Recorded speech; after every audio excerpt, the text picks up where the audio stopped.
Hello everyone, welcome to our channel. We are going to listen to Zak Brown. Let's listen to him. Was well worth it, despite being covered from head to toe in champagne. How does that one feel? A bit sticky right now, but I'll take it any day of the week. What a great race. Charles drove brilliantly. Max was awesome, and of course, my two guys were. And the strategy was great. It was an exciting race. Maybe a little bit more exciting than we would have liked, but I'm sure it was good on TV. I have to say, Zach, you smell like success, and it's all for good reason, but it's been a very long time since McLaren's been on the top step of the podium here in Monaco.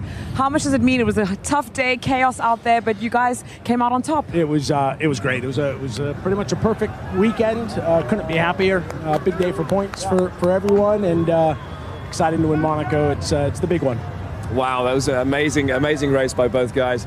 There's only 3 points between them now. This is a proper fight. Yeah. I'm loving it. How does it feel inside right now?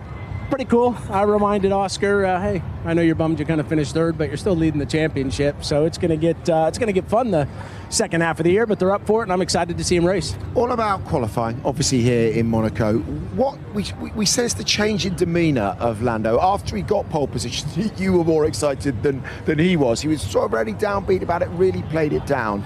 Have you adjusted anything for him? Because that was a huge qualifying for him to win. I mean, it was, he's obviously had a few Q3 struggles, and to get it done in Q3 at Monte Carlo is awesome. So I think he's just, very focused. He knows he's got a great chance at the championship, and maybe he just lets me do the exciting part. But you were working on stuff, right? He said that he was going to specifically go out and do that. So what's he done?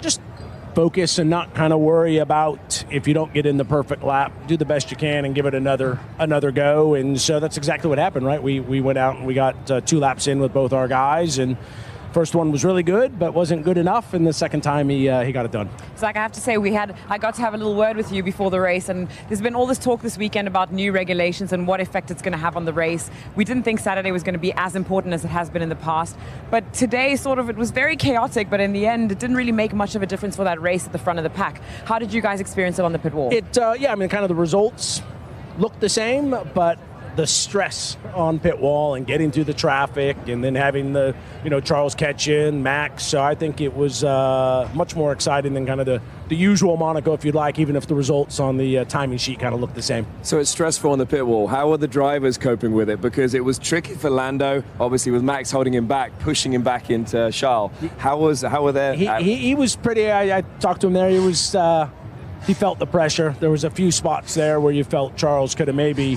lunged him, but he kept it clean. And as I said to him, man, you have no idea how stressful that was. You should have been in my seat. You add a different racing series every year, it seems, to the McLaren portfolio. I know you're going into the World Endurance Championship in 2027. You've obviously got representation in the Indy 500. Paddock Award in the front row. I mean, what are you expecting from that? And you're heading straight across there, We're heading out tonight. We'll miss the race unless there's some sort of delay, which doesn't look like that's the case. So I don't know, a combination of champagne and milk probably really smells. That doesn't sound good, does it? But I'd like to try it. It'll be quite the double. Zach, many congratulations. Thank really you very appreciate much. it. Thank you. We're live right now, actually, on Sky Sports YouTube. Yeah, I want to say thank you to the Formula 1 management to make such a boring race a little bit interesting with that 2 mandatory pit stops. And I want to say congratulations to the McLaren team for their performance today. They absolutely deserve it, let's say, to win the race. They have been a little bit stressed up at the last 5 laps, but let's say everything was under their control, and as expected, they just won the Monaco Grand Prix. I want to say one more time to them, congratulations to their race pace, and to show us a good show as a Formula 1 fans. Just don't forget to like the video, comment, and subscribe to the channel.